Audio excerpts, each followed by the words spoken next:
There is a magnificent chariot here that may have been used to show George Washington around Providence. We'll see how and why this old museum is being reinterpreted. And later, tour a church turned art center that many people called the Sistine Chapel of the Americas. This is Treasures Inside the Museum.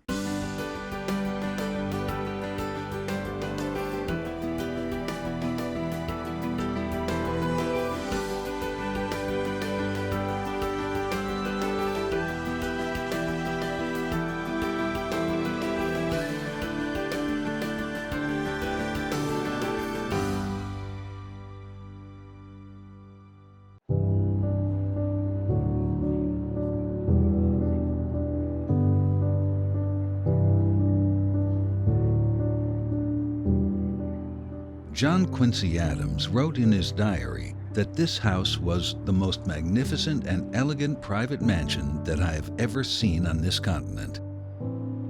The John Brown House was built for the prominent merchant, slave trader, and politician in 1788 by his brother. The Providence home is considered one of the country's finest examples of Georgian architecture. Since 1942, the house has been open to the public as a museum run by the Rhode Island Historical Society. So when we create exhibitions here at the John Brown House and also all our other museums, we like to bring out items that help us tell the story. And that's one of the reasons why we have all of these collections, because you really don't understand the depth of those stories until you can see actual objects that relate to them and see how they were used every day.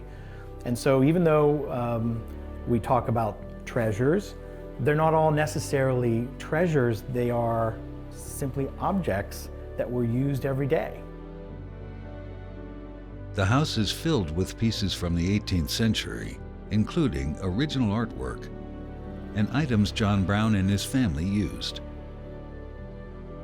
Brown was involved in the sugar trade and owned several sugar plantations in the Caribbean. So in our efforts to show Rhode Island's place in the world and to talk about histories that are global, that Rhode Island fits right into, one commodity that we are tracing is sugar. This is a glass bottle we call a demi-john or a demi-john, and this was used throughout the 18th century to store and transport rum and wine, anything liquid and alcoholic that they needed to transport. And of course, because it's glass, it's fragile, so when it was shipped, these were usually wrapped in wicker, or even sometimes they used sail rope or things to cushion the bottle so that it wouldn't break in the hold. That this is the basic form of transport for rum. There are other forms, barrels, etc.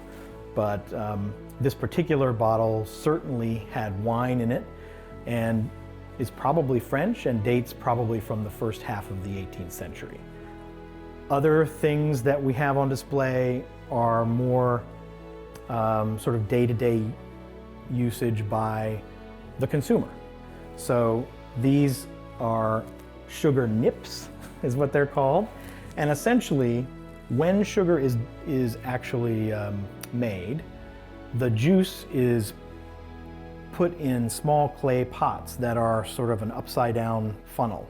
And so what drains out of that, basically it's this brown sludge after you mill up the cane, and what comes out of that is this brown viscous juice.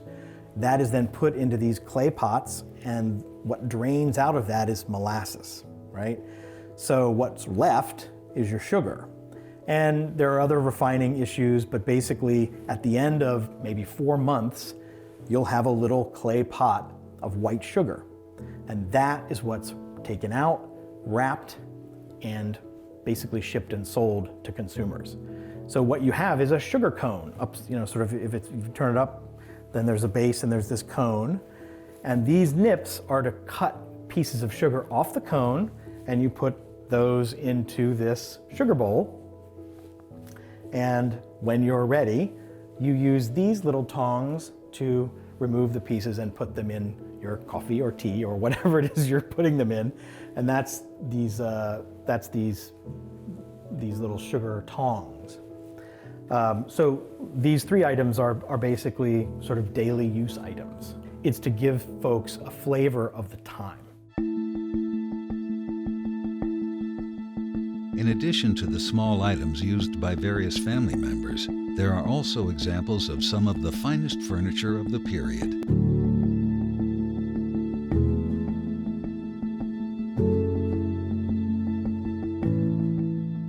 This secretary, or what is called a bookcase on desk for pretty obvious reasons, is one of the most extraordinary pieces of furniture in the Rhode Island Historical Society's collections. This piece was made sometime in the 1760s for Joseph Brown, one of John Brown's brothers. So this piece did not come originally from this house.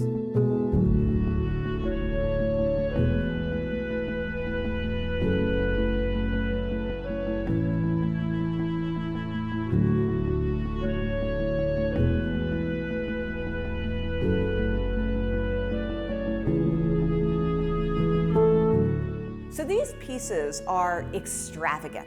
And while they are a desk and bookcase, in fact, they were showpieces for the people who were able to purchase them. So this was not just for sitting around writing your notes and writing letters. This is, again, a piece that communicates your position and wealth, as it's a fine piece of artisanry. This piece is made out of mahogany, which is also an important commodity in Rhode Island at this time. And it shows the deep ties to the slave trade, to enslavement, to plantation economies of Central America and the islands. And it also allows us to tell stories of incredible furniture making that's happening in Rhode Island. So the one that remains here in Rhode Island on display is Joseph Brown's desk. And Joseph was an incredibly talented designer as well.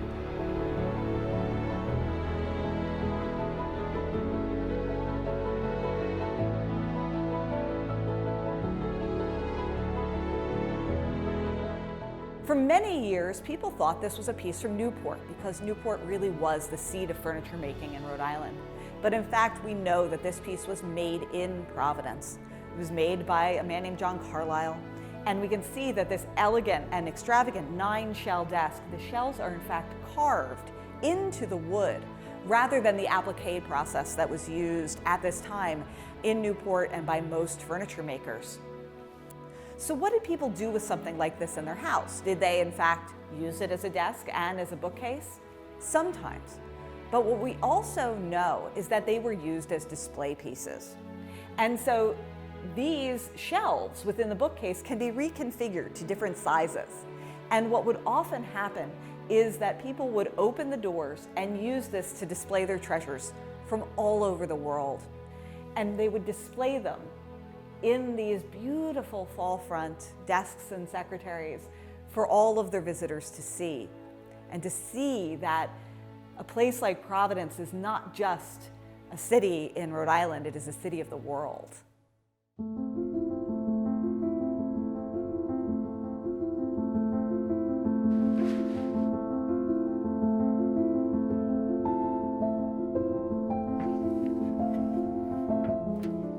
Museums like the Brown House are constantly evolving. Exhibits change to reflect a more current interpretation of their history. The experienced staff here handles each item with delicate care as they move pieces in and out of storage. The first round of interpretation of this house was really focused on decorative arts, and that was the case for maybe a decade or so. Then, to basically keep relevant with what audiences wanted to see, we translated that interpretation into more social history. Still using the Brown family and still using their lives and even later families that lived in the house as the lens, but expanding the stories to include the enslaved, servants, other workers in the house. Well, we are moving away from that interpretation and toward a re-envisioning of the John Brown House as a series of galleries relating to Rhode Island's position in the world. And so each gallery or each room will be turned into a small subject-focused gallery. The reason that we've emptied the sick room is so that we can use it as a little laboratory as we set up other rooms, because we need to measure out all of the items that we're thinking about placing in that room and before we actually install the exhibitions.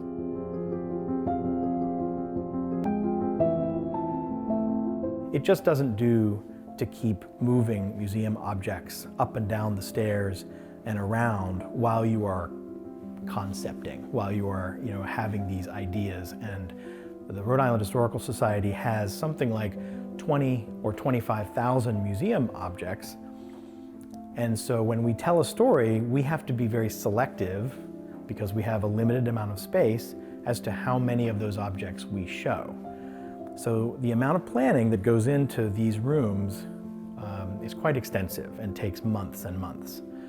So that's the purpose of this room, will be as this laboratory.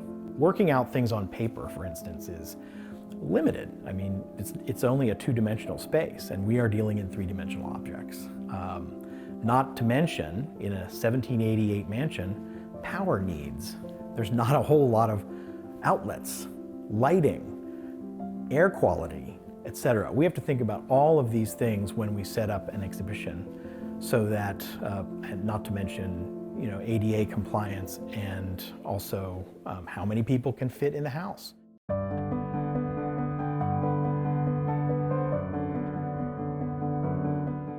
The largest treasure in the collection has a rich history of its own. John Brown wanted to travel in style, so he had this elaborate carriage built. This is actually John Brown's chariot. Now, John Brown would have had a number of means of conveyance.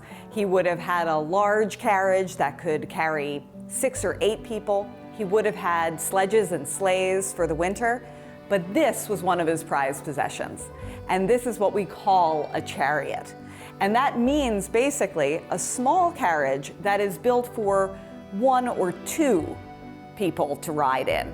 Given John Brown's stature, 1 may have been more comfortable. People are gobsmacked. It is a gorgeous piece, beautifully decorated, gold designed, and so they are quite taken with this chariot that is, John Brown feels, befitting a man of his station and stature. What you can see, though, is an extraordinary chariot. And to give you a sense of the scale, these wheels, the back wheels, are about 5 foot 6 inches high, with studs on them that make them appear a little higher so that they can go over the rough terrain of this period. You can also see that people would have entered these carriages with a set of steps that fold up, rest against the door. When you open the door, you unfold the steps and you're able to access this chariot, usually with the help of a coachman. In this case, John Brown had a coachman named Jonathan.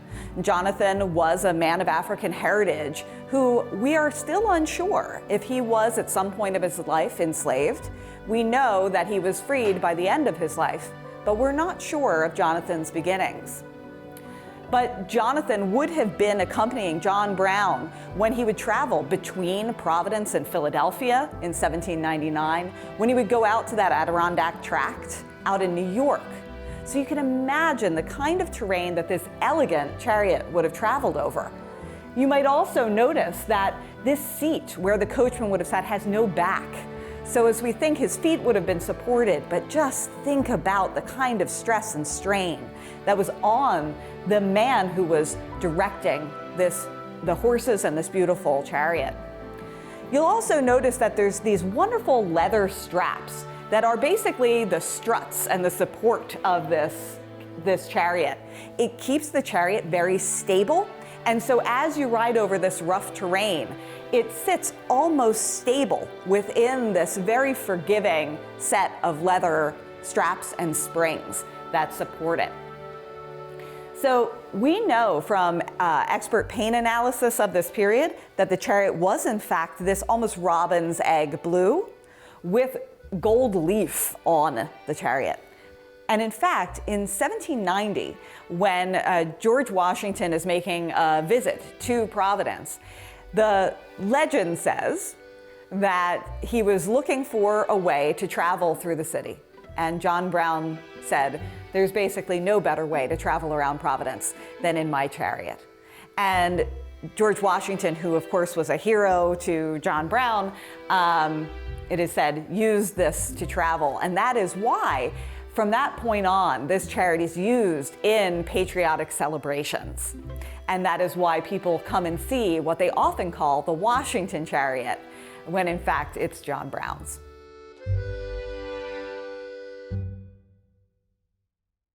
The walls of the John Brown House are home to many significant portraits and paintings. Perhaps none more important than this image of a defining chapter in Rhode Island history. This piece is a rendition, a very famous rendition of the Gaspee, the ship Gaspee.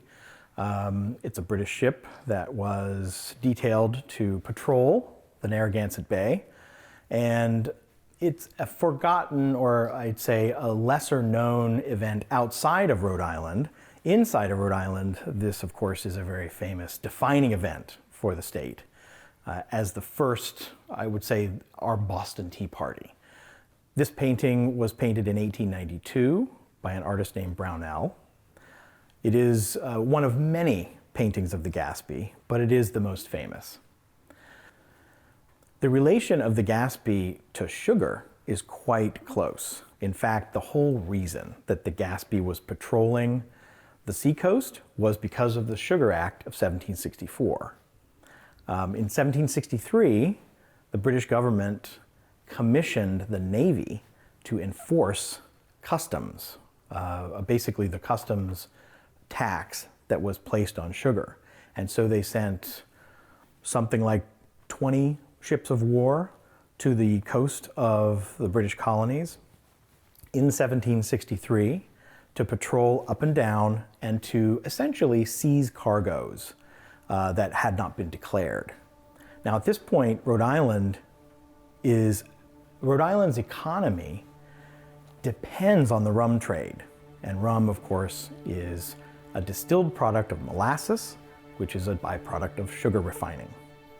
So lots of Rhode Island captains were running rum, and it was the basis of the Rhode Island economy in the mid-18th century, more than any other colony on the eastern seaboard. And so one of the things that those British captains really were looking for was to make money, because a captain who seized illicit cargo would profit from that. So when we have Captain Duddingston of the Gaspee patrolling Narragansett Bay, he was looking to enforce law like a good British soldier or British Navy person, but he was also looking to line his pockets as much as possible. So what you have then is essentially someone who, is making problems for Rhode Islanders, and Rhode Islanders didn't like it.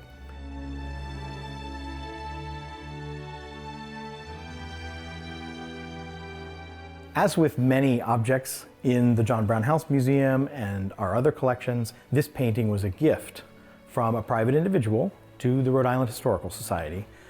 That is really how we collect for the most part. We do buy occasionally items, but in our 200 years of history, most of our collections have come to us by gift from private individuals. The collections at the John Brown House allow us to reflect on a period that today is being reimagined to engage a diverse audience. It's a challenge that all museums face as they exhibit their treasures and endeavor to remain relevant.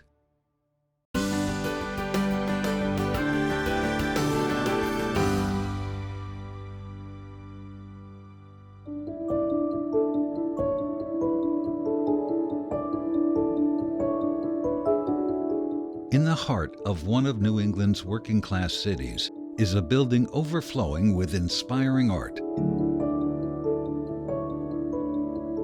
The St. Anne Arts and Cultural Center in Woonsocket, Rhode Island, is home to the largest collection of fresco paintings in North America.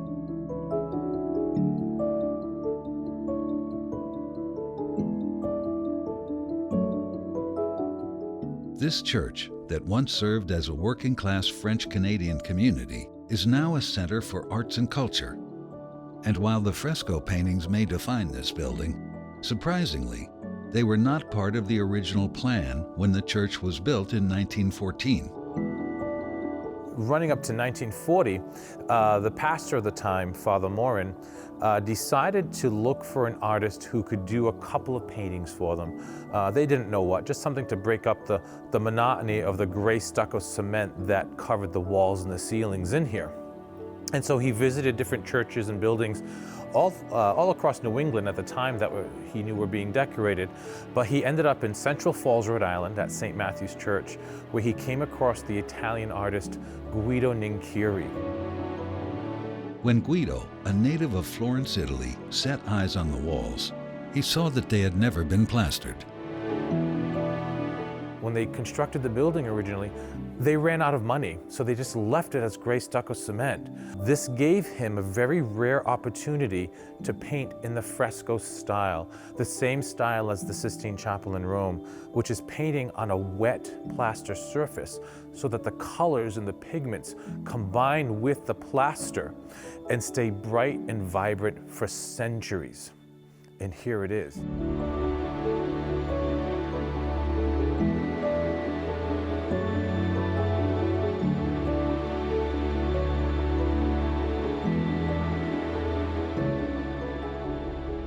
The church agreed to pay $25,000, and work began on these paintings in May of 1941. It would eventually take 8 years to finish, and in the process, the people of the parish would be immortalized. So what we have on the ceiling are scenes of biblical scenes. So we have scenes from the life of Jesus. We have a lot of Old Testament prophets. Actually, a lot of the paintings in here are of the Old Testament. But what makes these paintings so important are all the faces. The faces are of the people of the parish and the local Woonsocket community of the 1940s. The artist didn't make up faces. He looked around. If he was working on a particular subject, he would look for somebody whose face he thought would fit that subject matter. So when you're looking at the images, you're looking at the 475 faces up there, you're saying, oh, okay, there are Old Testament prophets and there are saints. However, all the models for those were people, residents or people who lived in Woonsocket, parishioners at the time, that were used for the models. And so he began in the sanctuary, and the very first painting he worked on was the painting of the young Virgin Mary in the fountain in the central panel of the sanctuary dome. Her name is Millie Savoy-Tellier. She used to attend many of the events here at the Cultural Center. To the right of Mary, in red robes, is St. Joachim, Mary's father. His name is Victor Wakeman. He was an immigrant from Belgium, and he's the grandfather to one of our board of directors here.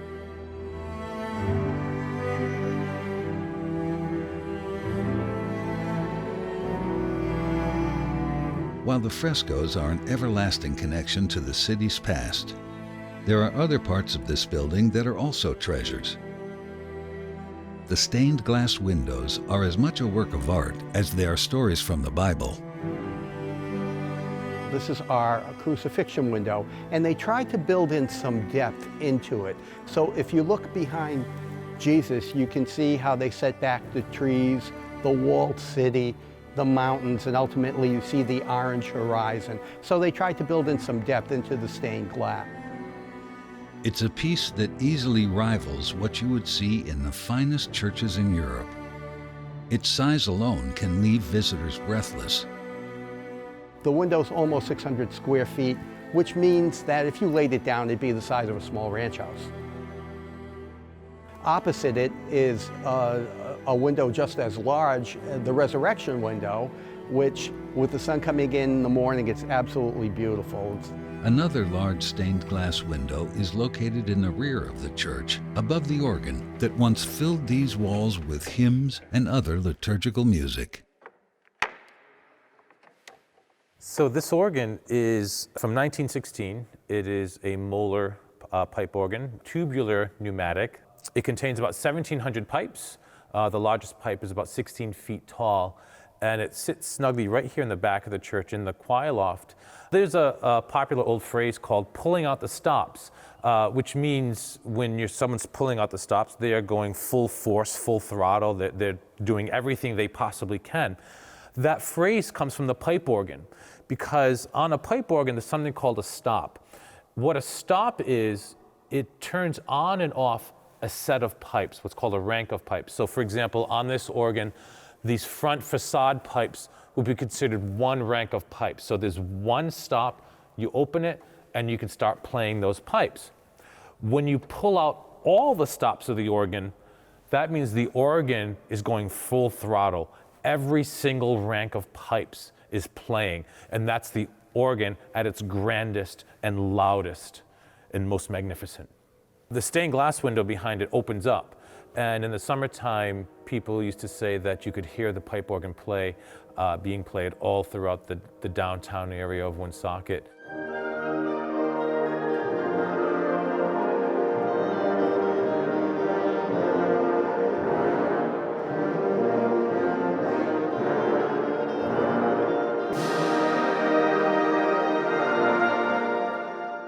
Today, this is once again a place where the community comes together.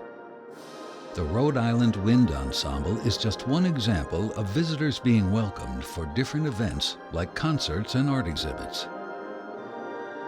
They can sit in the pews and enjoy a Sunday afternoon, all while under the familiar gaze of generations who came before them.